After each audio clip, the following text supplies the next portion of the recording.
Дзе Мікола Статкевіч? Афіцыйна месцазнаходжанне палітыка ўсцяж невядомае. Ужо 4 сотняў. З неафіцыйных маем паведамленне нашай Нівы пра тое, што Статкевіч знаходзіцца ў глыбоцкай калоніі. Аднак ані ў самой калоніі, ані жонка палітыка Марына Адамовіч гэтай інфармацыі не пацвярджае. Тым часам Святлана Ціхановская заклікала міжнародную супольнасць патрабаваць ад Лукашэнкі вызвалення Статкевіча. Падрабязней Аліна Скрабунова. Папраўчая калонія нумар 13, беларуска-літоўская мяжа і зноўку папраўчая калонія нумар 13. Гэтак, на думку Лукашэнкі, выглядае памілаванне. Паводле інфармацыі нашай Нівы, памілаваны Мікола Статкевіч пасля адмовы ад прымусовай дэпартацыі знайшоўся не ў дома ў Менску, а ў калоніі ў Глыбокім. У папраўчай калоніі 13 глыбокага адмаўляюцца даваць якую-небудзь інфармацыю пра тое, дзе Мікалай Статкевіч. Хаця Мікалай меркаваў, што яго вернуць назад. Гэта вызваляецца ад пакарання цалкам або часткова, або атрымлівае мякчэйшае пакаранне, або цалкам пазбаўляецца судзімасці. Гэтая асоба можа быць ізноў пакараная ў выпадку учынення новага злачынства. Вяртанне грамадзяніна Беларусі ў Беларусь не ёсць парушэннем заканадаўства і тым больш злачынствам. Цікава, як яны гэта растлумачаць амерыканскім партнёрам, з якімі яны аб нечым дамаўляліся, быццам бы. Я не думаю, что там может быть такая умова, что когда человек отмовляется покинуть Беларусь, то он зноў становится злочинцем, потому что, я кажу, это унікальны прэцэдэнт у гісторыі Беларусі, раней такога не было. 11 верасня рэжым Лукашэнкі прывёз групу з 52 палітвязняў, у тым ліку і Міколу Статкевіча, на беларуска-літоўскую мяжу ў межах памілавання, што стала магчымым пры пасярэдніцтве ЗША. Мікола Статкевіч адзін адмовіўся заязджаць у Літву. Пару гадзінаў ён сядзеў пад камерамі вонкавага назірання ў нейтральнай зоне, а пасля вырушыў у бок Беларусі. Са словаў актывіста Яўгена Вільскага і літоўскіх памежнікаў, Статкевіча сопровождали люди в масках. Не может быть нации, в которой нет лидера, находящегося на территории этой страны. Вот. Лидер должен быть в стране. Нельсон Мандела не мог быть лидером африканского народа, находясь где-то в эмиграции.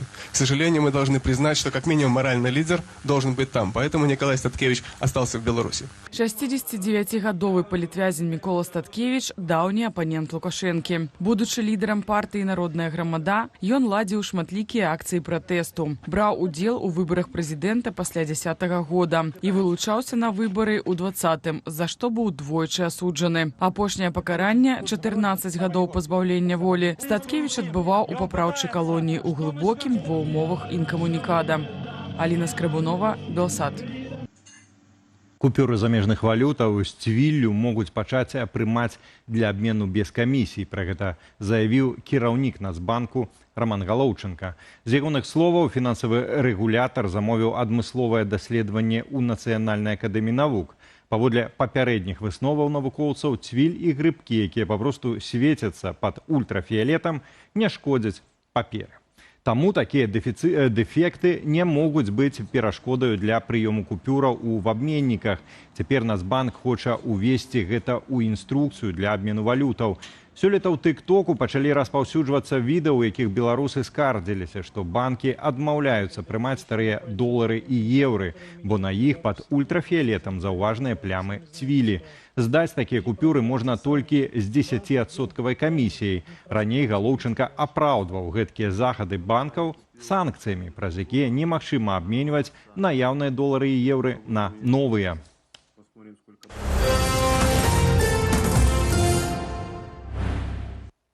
За вучэннямі «Захад-2025» на тэрыторыі Беларусі назіраюць вайсковыя аташэ краінаў НАТО. Міністэрства абароны Лукашэнкі паведаміла, што на палігон, дзе сёння праходзяць трэнаванні, прыбылі назіральнікі з 23 краінаў, сярод якіх ЗША, Турэччына і Угоршчына. Таксама сярод запрошаных быў прадстаўнік Цэнтру перадухілення канфліктаў АБСЕ. Усіх замежнікаў паабяцалі не толькі дапусціць да назірання за вучэннямі, але і даць магчымасць паразмаўляць з вайскоўцамі. Міністр абароны Віктор Хрэнін асабіста павітаў амерыканскага аташэ і папрасіў таго даць аб'ектыўную ацэнку вучэнням. Акрамя таго, на палігон прыбылі больш за 150 журналістаў, у тым ліку еўрапейскіх і брытанскіх медыяў. Сёння чацвёрты дзень вучэнняў. Беларускія і расійскія вайскоўцы трэнаваліся наносіць паразу непрыяцелю, у тым ліку з дапамогою FPV-дронаў. З афіцыйнай інфармацыі, заўтра апошні дзень захаду 2025. Тым часам еўрапейскі гуманітарны універсітэт, які працуе ў Вільні і лічыцца беларускай ВНУ ў выгнанні, могуць прызнаць экстрэмісцкай арганізацыяй. Адпаведную заяву ў Верховны суд накіраваў генеральны пракурор Лукашэнкі Андрэй Швед. Тым часам у ЕГУ ад каментароў устрымліваюцца, у чым менавіта абвінавачваюць навучальную установу і якія наступствы гэта можа мець для студэнтаў і выкладнікаў, распавядзе Андрэй Сульжыц. Еўрапейскі гуманітарны універсітэт могуць абвясціць экстрэмісцкай арганізацыяй і забараніць яго дзейнасць на тэрыторыі Беларусі. Адпаведную заяву зініцыяваў КДБ, а ў суд накіраваў генеральны прокурор Андрэй Швед. У самым ведомстве патлумачылі, у чым абвінавачваюць ВНУ. Подготовка белорусской молодежи к реализации западных сценариев трансформации политической системы в Беларуси, продвижение альтернативных, в кавычках, трактовок исторических, культурных и иных событий, так называемых демократических ценностей, идей европейскости. У ведомстве сцвярджаюць, што ЕГУ, маўляў, вядзе мэтанакіраваную працу, каб дэстабілізаваць сацыяльна-палітычнае становішча ў краіне, падтрымлівае радыкальныя групоўкі ды выкарыстоўваецца спецслужбамі суседніх дзяржаў для нанясення шкоды інтарэсам Беларусі. У аб'яднаным пераходным кабінеце мяркуюць, што гэткім чынам рэжым змагаецца з іншадумствам. Факт, што улады баяцца незалежнай адукацыі і мыслення, сведчыць пра страту адукацыйнай самастойнасці краіны. Сёння Беларусь усё больш залежыць ад расійскай адукацыйнай мадэлі і перастае быць нацыянальнай, тым больш еўрапейскай. Рост выключных кантактаў з універсітэтамі Расіі і Кітаю – гэта курс на ізаляцыю і арыентацыю на перыферыйныя каланіяльныя ўзоры.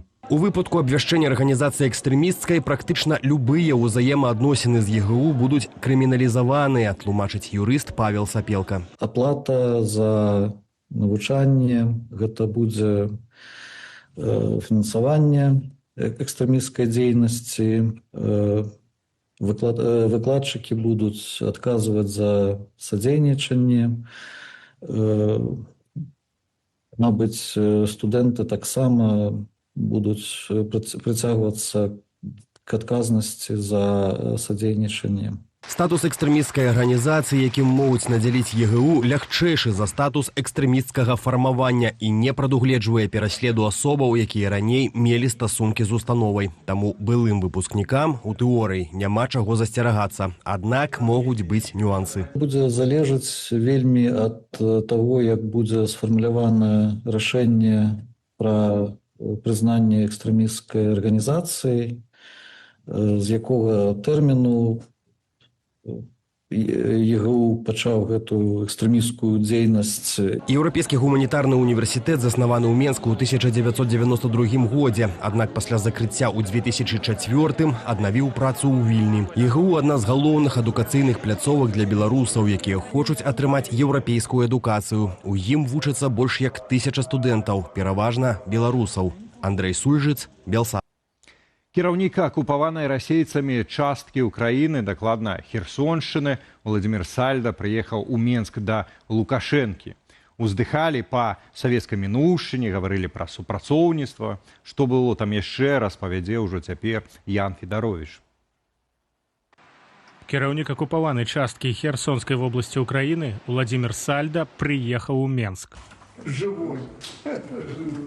Лукашенко старанна называў акупаваны Расіяй украінскі рэгіён новымі тэрыторыямі РФ, ды рэкламаваў беларускую прадукцыю. Мы всячески готовы содействовать вам в строительстве, развитии сельского хозяйства, поставке необходимой техники. Я очень хорошо знаю, какое внимание уделяет Владимир Владимирович Путин развитию этих регионов. Идет приличное финансирование. Зрэшты, ці перападзе нешта з гэтага фінансавання Лукашэнку дакладна невядома, хаця Сальда і абвясціў намер даць Беларусі частку ўзбярэжжа на акупаванай тэрыторыі для будавання там санаторыяў. І Сальда, і Лукашенко знаходзяцца ў адным становішчы. Каб развіваць нейкія праекты, павінны быць грошы з федэральнага бюджэта Расійскай Федэрацыі выдзелены. У яго такая сітуацыя, як і з іншымі губернатарамі: давайце грошы, я буду нешта на гэта рабіць. А ў Сальда іх няма. Таму я лічу, што пакуль малаверагодна, што на гэта хтосьці пойдзе. Гэта другі візіт кіраўніка акупаваных рэгіёнаў Украіны ў Менск. Год таму Лукашенко наведаў кіраўнік так званай ДНР Дзяніс Пушылін. Лукашенко разумее вельмі добра, што ад яго гэта патрабуецца, што гэта, в прынцыпе, яго абавязак, і што калі ён хоча працягваць атрымліваць расійскую падтрымку, ён павінен гуляць па правілах Крамля, і гэта таксама у сябе ўключае і де юре і де факто прызнанне акупаваных тэрыторый як Расійскай Федэрацыі. Што да канкрэтных вынікаў сустрэчы, якіх так любіць патрабаваць Лукашенка ад сваіх чыноўнікаў, то іх бакі не агучылі. Ян Федарович, Белсат.